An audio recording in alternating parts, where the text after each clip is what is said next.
বেশ কিছু সময় ধরে বাংলাদেশের জাতীয় সঙ্গীত নিয়ে একটা বিতর্ক শুরু হয়েছে। অনেকে দাবি করতেছে যে রবীন্দ্রনাথ ঠাকুরের রচিত আমার সোনার বাংলা এই গান স্বাধীন বাংলাদেশ বা পূর্ব বাংলার মানুষের জাতীয় সঙ্গীত হিসেবে সম্পূর্ণ বেমানান।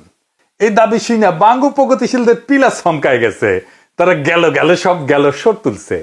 এক বাঙ্গু প্রগতিশীল সঞ্জিদা খাতুন তার পরলোক গমনের পর তার শেষকৃত্যে রবীন্দ্রসঙ্গীত দিয়ে সম্পন্ন করেছে। দেখেছেন কি আর কমু। এমনকি বাঙ্গু প্রগতিশীল হিসেবে নিজেকে জাহির করা কচু খেতি এককালে মোডা আজিজ আর সন্ত্রাসী হারিসের ব্যবসায়িক পার্টনার দুই সিঙ্গালা ছাগল ডাবল ড্রপ আউট ওই পর্যন্ত ঘোষণা দিছে রবীন্দ্রসঙ্গীত আমার সোনার বাংলা বাংলাদেশের লক্ষ কোটি মানুষের হৃদয়ের গান এবং এটা নাকি আমাগো ন্যাশনাল ভ্যালুজ বহন করে। হ্যাঁ, হালাই ন্যাশনাল ভ্যালুজ বুঝে। হ্যাঁ, মনে হয় খুব বুঝা ফেলিছে ন্যাশনাল ভ্যালুজ। শালা double drop out national values বাপ রে বাপ। হ্যাঁ, ডাবল ড্রপ আউটের ইতিহাস জ্ঞান এমনিতেই হাস্যকর ভাবে কম, অথচ এই ডাবল ড্রপ আউট কয়েকদিন আগে আল্লামা ইকবালের নামে ঢাকা বিশ্ববিদ্যালয়ের হল নামকরণের দাবিতে ক্ষুব্ধ হয়ে কইছিল মীর জাফরের নামেও হল করা উচিত। আল্লামা ইকবাল উপমহাদেশের মুসলমানদের মধ্যে সর্বশ্রেষ্ঠ দার্শনিক, যাকে বিংশ শতাব্দীর অন্যতম গুরুত্বপূর্ণ মুসলিম দার্শনিক হিসেবে প্রাচ্য এবং পাশ্চাত্যে উভয় জায়গাতে বিবেচনা করা হয়। ইকবাল 1938 সালে মৃত্যুবরণ করেন, 1971 সালের বাংলাদেশের স্বাধীনতা সংগ্রামের 33 বছর আগে। এমনকি ভারত ভাগ হওয়ার আগেই উনি মারা গেছেন। অথচ ইনাকে নিয়ে একচু খেতে এবং বাঙ্গ প্রগতিশীলদের চুলকানির অভাব নেই। অথচ ঢাকা বিশ্ববিদ্যালয়ে ইকবালের নামে আগেও ছিল হল, যেটাকে ইসলামোফোবিক আওয়ামী বামেরা 71 সালের পর নাম পাল্টায় অন্য সব হলের সাথে ইকবাল হলের নাম পাল্টায় সার্জেন্ট জহুরুল হক হল করে। যে জহুরুল হক হল 60-এর দশকে আগরতলাতে পাকিস্তানের বিরুদ্ধে বিদ্রোহ এবং বিভিন্ন সেনানিবাসে বিডিআর বিদ্রোহের মতো গণহত্যা করার ষড়যন্ত্রে জড়িত ছিল, ইন্ডিয়ার সাথে আর কি, ইন্ডিয়ার পরিকল্পনায়। আর একটা হইল জিন্না হলের নাম পাল্টায় রাখা হয় সূর্য সেনের নামে। ইতিহাসে মীর জাফর কারা সেটা খুব স্পষ্ট। কচুক্ষেত এবং বাঙ্গু প্রগতিশীলদের ইতিহাস নিয়ে জ্ঞান বুদ্ধি অত্যন্ত সীমিত। পলাশির যুদ্ধের পর মীর জাফর এবং তার ছেলে নাজমুদ্দৌলা সাইফুদ্দৌলা এবং মুবারকউদ্দৌলা 50 বছর মুর্শিদাবাদে ইংরেজদের প্রোটেকশন থেকে শান শওকতের সাথে নবাবী জীবনযাপন করত, যেমনটা করত মুজিব, হাসিনা। ধানমন্ডি এবং গণভবনে থেকে ভারতের প্রোটেকশনের ছত্রছায়ায়। তখন নবাবের বিরুদ্ধে কেউ কিছু বললেই গর্দান যাইতো। পলাশির যুদ্ধের লেগেসি যুদ্ধের সাথে সাথেই নির্ধারিত হয় নাই, ইতিহাসে সেটা অনেক পরে নির্ধারণ করছে। আওয়ামী বাং প্রগতিশীলরা হচ্ছে ইতিহাসের আসল মীর জাফর, রায় দুর্লভ, ইয়ার লতিফ, জগৎ শেঠ। মীর জাফর পলাশির যুদ্ধের পর নিজের গদিতে বসার জন্য লর্ড ক্লাইভের সাথে দেখা করতে যায়। নিজের সাঙ্গ পাঙ্গদের নিয়ে সোহরাওয়ার্দীর বডিগার্ডও একই কাম করেছিল। সোহরাওয়ার্দীর বডিগার্ড আবার নিজের অফিসে ইন্দিরা গান্ধীর ছবি ডেস্কে রাখতো। মীর জাফরও মনে হয় ক্লাইভের ছবি এভাবে নিজের দরবারে রাখতো না। এইভাবে ঢাকা বিশ্ববিদ্যালয় এবং সারা দেশে এই সমস্ত হিন্দুত্ববাদী এবং ভারতীয় চরদের নামে হলের নামকরণ করা হইল। এই সমস্ত স্থাপনার নাম পাল্টাইতে হবে। ছাত্র জনতা এবং ক্ষুদ্র ভাতা ভগিনীরা নিজেরাই এটা করবে। এইবার আসি জাতীয় সঙ্গীতে আমার সোনার বাংলা গান নিয়ে। আমার সোনার বাংলা গানের ইতিহাস কি, এই গানের মানে কি, কবে, কোথায়, কোন প্রসঙ্গে এই গান কম্পোজ করা হয়েছিল, এটা জানতে হইলে আমাদের বঙ্গভঙ্গের ইতিহাস জানতে হবে। বঙ্গভঙ্গ কি? 1899 সালে লর্ড কার্জন ব্রিটিশ ভারতে ভাইসরয় হিসেবে আসেন। তখন ব্রিটিশ ভারতের প্রদেশগুলো ছিল Bengal Presidency, Madras Presidency, Bombay Presidency, যুক্তপ্রদেশ, Madhya Pradesh, Punjab. Bengal প্রেসিডেন্সির এবং সমগ্র ব্রিটিশ ইন্ডিয়ার রাজধানী ছিল সাহেবদের তৈরি করা শহর কলকাতায়, কল্লোলিনী তিলোত্তমা কলকাতা। বেঙ্গল প্রেসিডেন্সি আকারে অনেক বড় থাকায় সেটা একজন লাট সাহেবের পক্ষে শাসন করা দুরূহ ব্যাপার ছিল। 1900 সালের বেঙ্গল প্রেসিডেন্সি আকারে এত বড় ছিল, এর মধ্যে বর্তমান বাংলাদেশ, আসাম, পশ্চিমবঙ্গ, বিহার, উড়িষ্যা, ছত্তিশগড়, ঝাড়খণ্ড অন্তর্ভুক্ত ছিল। তার উপরে ছিল সেই যুগের দুর্গম যাতায়াত ব্যবস্থা। এর ফলে 1903 সালে ব্রিটিশ ভারত সরকারের সেক্রেটারি রিজলি সাহেব ভাইসরয় লর্ড কার্জনকে একটা চিঠি দেন। এতে প্রস্তাব করা হয় বেঙ্গল প্রেসিডেন্সিকে দুই ভাগে ভাগ করা, পূর্ব দিকের অংশকে পূর্ববঙ্গ এবং আসাম নামে নতুন একটা প্রদেশ তৈরি করতেন। নতুন প্রদেশের রাজধানী হবে ঢাকা শহর। লর্ড কার্জন এই প্রস্তাবে সম্মতি প্রদান করে। এর ফলে 16 অক্টোবর 1905 সালে লর্ড কার্জন নতুন প্রদেশ পূর্ববঙ্গ এবং আসামের গোড়াপত্তন করে ঢাকাকে রাজধানী করেন। এইভাবে মুঘল যুগে শায়েস্তা খান এবং শাহজাদা আজিমুস-শানের পর 200 বছর অতিবাহিত হয়ে ঢাকা আবার রাজধানী হিসেবে আত্মপ্রকাশ করে। মুঘল সর্দার মুর্শিদ কুলি খান শাহজাদা আজিমুসানের পর 1700 দশকের প্রথম দিকে রাজধানী ঢাকা থেকে মুর্শিদাবাদে স্থানান্তর করেন। এরপর শুরু হয় বাংলায় হিন্দুত্ববাদীদের আন্দোলন, যেটা সন্ত্রাসবাদের রূপ নেয়। কলকাতার হিন্দু বাবুরা একদম বিক্ষোভে ফাইটা পড়ে। এটা নিয়ে কলকাতার ভদ্রলোক বাবুরা অসংখ্য মিছিল বক্তৃতা সমাবেশ করে গরম করিয়া দেয় দুনিয়া। বাবুদের দুইটা সন্ত্রাসবাদী সংগঠন ছিল, একটা কলকাতা কেন্দ্রিক যুগান্তর গ্রুপ আর একটা ঢাকা কেন্দ্রিক অনুশীলন সমিতি। যুগান্তর গ্রুপের সন্ত্রাসী ক্ষুদিরাম বসু একজন সাহেব ম্যাজিস্ট্রেটকে হত্যা করার জন্য সাহেবের গাড়ি লক্ষ্য করে বোমা হামলা করে। এই সমস্ত হিন্দুত্ববাদী সন্ত্রাসীরা 21শে আগস্ট গ্রেনেড হামলার আদি জনক। ক্ষুদিরামের নিক্ষেপ করা গ্রেনেড সাহেবের গাড়ির পরিবর্তে দুইজন মেম সাহেবের গাড়িতে গিয়া পড়ে এবং একজন ইংরেজ ব্যারিস্টারের স্ত্রী এবং কন্যাকে হত্যা করে। ইংরেজ সরকার ক্ষুদিরামকে ধরে বিচার করে ফাঁসিতে লটকায় দেয়। এইরকম নারীঘাতক হিন্দুত্ববাদী সন্ত্রাসীকে আবার বাঙ্গু সমাজে সেলিব্রেট করা হয়, তাকে নিয়ে কবিতা লেখা হয়। এমনকি আমাদের আল মাহমুদও লিখেছিল, চিনতে নাকি সোনার ছেলে ক্ষুদিরামকে চিনতে, রুদ্ধশ্বাসে প্রাণ দিল যে মুক্ত বাতাস কিনতে। কি আর কমো। আর এক বাঙ্গু প্রগতিশীল আব্দুল নূর তুষার ইতিহাস জ্ঞান দিতেছে জাতিরে। দেখেন কি লিখেছে, সে কইতেছে আমাদের দেশে কার্জন হল আছে, কিন্তু ক্ষুদিরামের নামে একটা চালাঘর নাই। ইংরেজদের দালাল নবাবদের মঞ্জিল আছে, মানে আহসান মঞ্জিল আর কি, কিন্তু প্রীতিলতার একটা ভালো ভাস্কর্য নাই। মানে আছে কিন্তু ভালো নাই, কুটি আছে প্রীতিলতার ভাস্কর্য, জানাইন তো। হ্যাঁ, খারাপ ভাস্কর্যটাই কুটি আছে, একটু জানবার চাই, হ্যাঁ, ব্যবস্থা করা লাগবে। আরো লিখেছে সূর্য সেন, প্রীতিলতার, ক্ষুদিরামেরা আমাদের বীর শ্রেষ্ঠদের পূর্বপুরুষ। জমিদারদের ল্যাঠাল যারা, জমিদারি চলে যাবে জন্য যারা ইংরেজদের শাসাইবে তাই অস্ত্র হাতে তুলে নিছিল, তারা নাকি আমাদের বীর শ্রেষ্ঠদের পূর্বপুরুষ। আমি যাই কই, এই প্রীতিলতা, সূর্য সেন আর ক্ষুদিরাম নিয়া বাঙ্গু প্রগতিশীলদের চুলকানিটার একটু বিস্তারিত বোঝা দরকার। ব্রিটিশদের বিরুদ্ধে হিন্দু স্বার্থের জমিদার হিন্দু স্বার্থের আন্দোলন শুরু করছিল বঙ্গভঙ্গ রদ বাতিল করার দাবিতে কয়েকটা সশস্ত্র গ্রুপ করে। এই সময় ব্রিটিশদের বিরুদ্ধে অনুশীলন, যুগান্তর, এই ধরনের সশস্ত্র দলগুলির তৎপরতা বাড়তে শুরু করছিল, যারা কালী ভক্ত হিসেবে দেবী মা কালীর পূজা কইরা সশস্ত্র সংগ্রামে ঝাঁপায় পড়তো। সশস্ত্র গ্রুপগুলো যে সশস্ত্র আন্দোলন ঝাঁপায় পড়ছিল, এটাকে তারা কলকাতার জমিদারদের স্বার্থে লেখা ইতিহাসে স্বদেশী আন্দোলন হিসেবে গাল ভরা নাম দিছিল। আর এই সময়টাকে একটা ফাঁপা বিপ্লবী বানায় অগ্নি যুগ নামে ডাকা শুরু করছিল। কিন্তু আমাদের খেয়াল করতে হবে, ব্রিটিশ বিরোধী আন্দোলন মানে সেটা অ্যান্টি কলোনি মুভমেন্ট না। আমাদের পূর্ববঙ্গের স্বার্থের প্রশ্নে বিচার করলে অনুশীলন, যুগান্তর ধরনের সশস্ত্র গ্রুপগুলোর জন্মই হয়েছিল কায়েমি জমিদার হিন্দু স্বার্থে। মুসলমান প্রজা বাঙালির উপরে যারা ছিল খড়গহস্ত, অবশ্যই প্রজাদের স্বার্থের পক্ষে তারা ছিল না। 1905 সালে বঙ্গভঙ্গ এবং ইতিহাসের দিকে তাকান, রবীন্দ্রনাথ সহ বিশিষ্ট হিন্দুদের নেতৃত্বে যে বঙ্গভঙ্গ রদের আন্দোলন হয়েছিল, এই আন্দোলন ছিল আমাদের পূর্ববঙ্গের মানুষের স্বার্থ বিরোধী।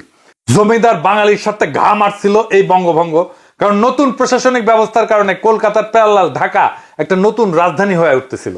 ফলে পূর্ববঙ্গ থেকে কলকাতা শহরে কৃষির উদ্বৃত্ত সাপ্লাই লাইন অনিশ্চিত হয়ে পড়তেছিল। পূর্ববঙ্গের কৃষির উদ্বৃত্ত দিয়ে তৈরি হয়েছিল কল্লোলিনী তিলোত্তমা কলকাতা।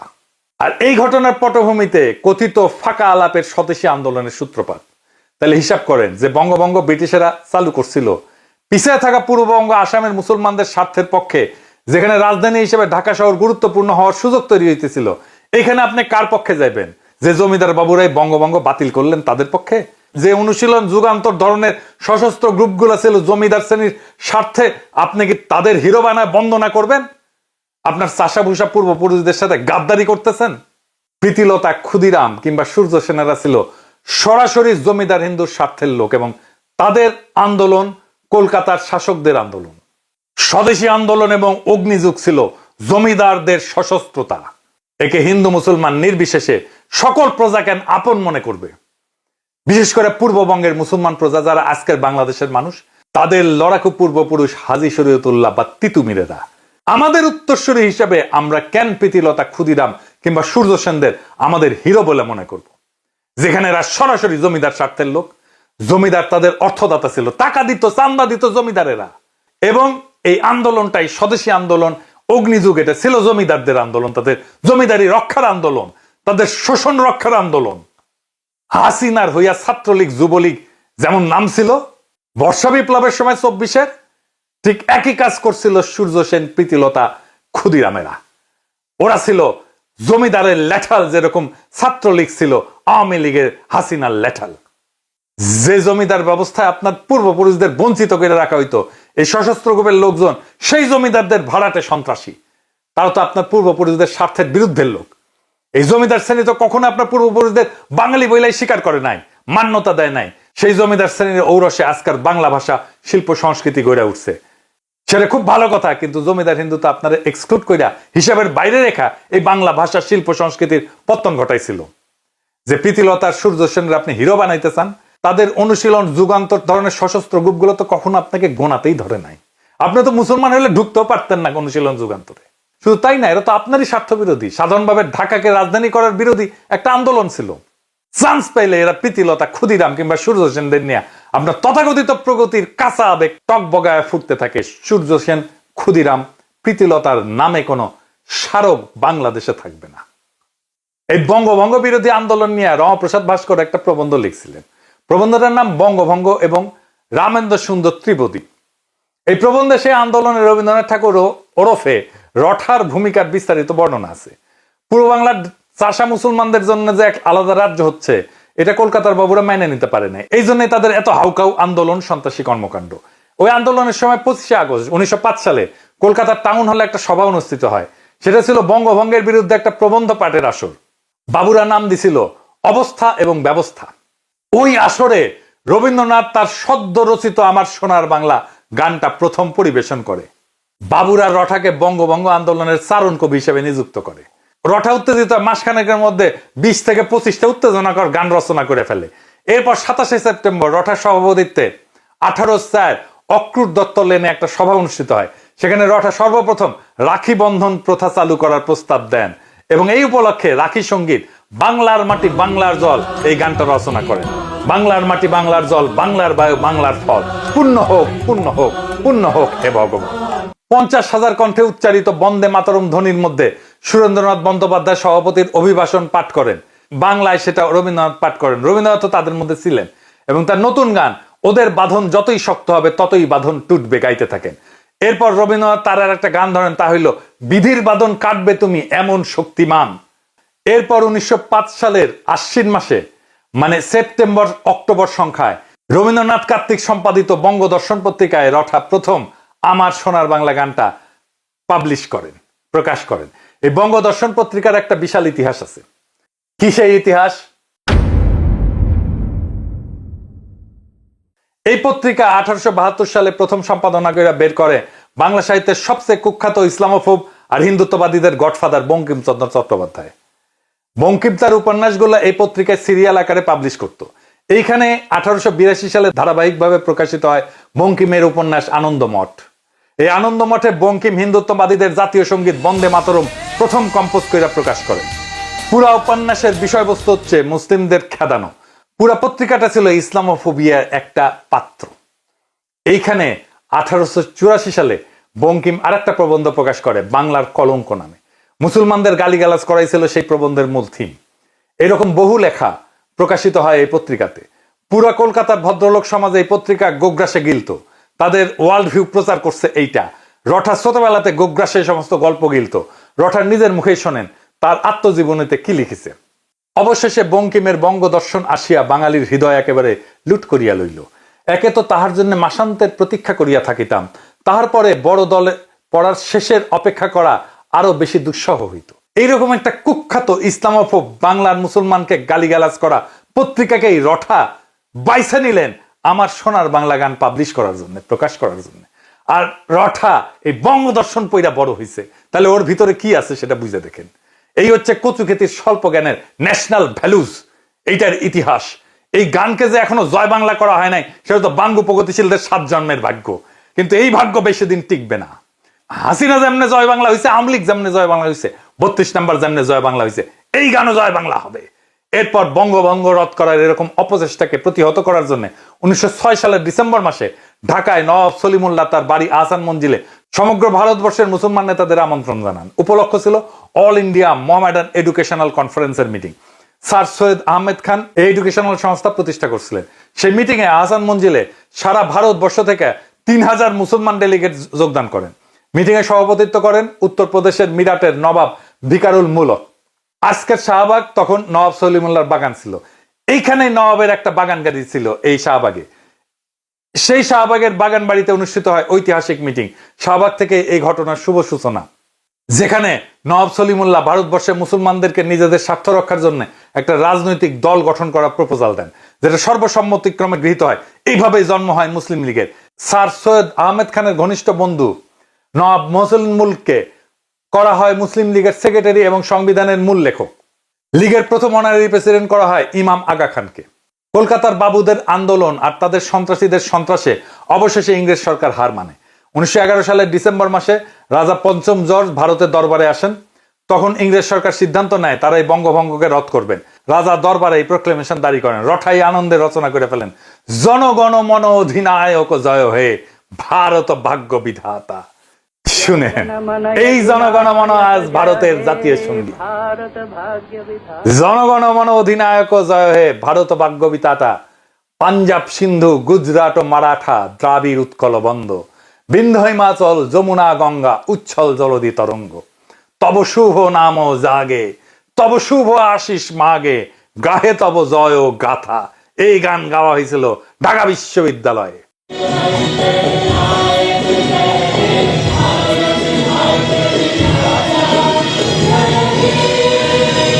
রটা নিয়ে একটা মজার গল্প শোনায়।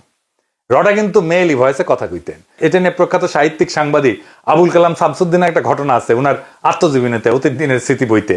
আবুল কালাম শামসুদ্দিন তার বন্ধু কাজী নজরুল ইসলামের সাথে সত্যেন্দ্রনাথ দত্তের মৃত্যুতে আয়োজিত একটা স্মরণ সভায় গেছিলেন। সেখানকার অভিজ্ঞতা শুনেন। যথাসময়ে সভা মঞ্চে আপন আসন থেকে রবীন্দ্রনাথ উঠে দাঁড়ালেন।